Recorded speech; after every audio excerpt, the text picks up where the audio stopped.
Atlantis की कहानी प्राचीन ग्रीक दार्शनिक प्लेटो द्वारा लिखी गई दो रचनाओं टाइमियस टिमियस और क्रिटियस में वर्णित है। ये कहानी एक महान और शक्तिशाली द्वीप की है जिसे ईश्वर की नाराजगी और नैतिक पतन के कारण समुद्र में डूब जाना पड़ा।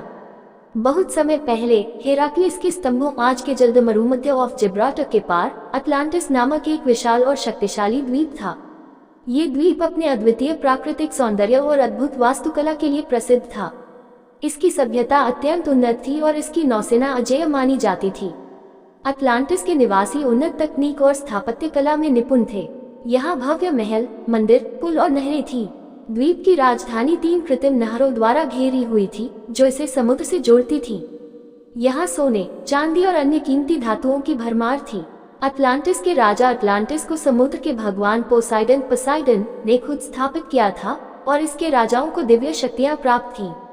समय के साथ अटलांटिस के निवासियों में लालच, अनैतिकता और सत्ता की भूख बढ़ने लगी। वे अपने नैतिक मूल्यों से भटक गए और अपनी शक्तियों का दुरुपयोग करने लगे। उनका उद्देश्य अब केवल अपनी शक्ति और अधिकार बढ़ाना रह गया था। ये देख ईश्वर नाराज हो नैतिक पतन और अनैतिकता की सजा के रूप में अटलांटिस पर एक भयंकर प्रकोप आया। एक दिन और रात के भीतर भूकंप और बाढ़ ने पूरे द्वीप को तबाह कर दिया।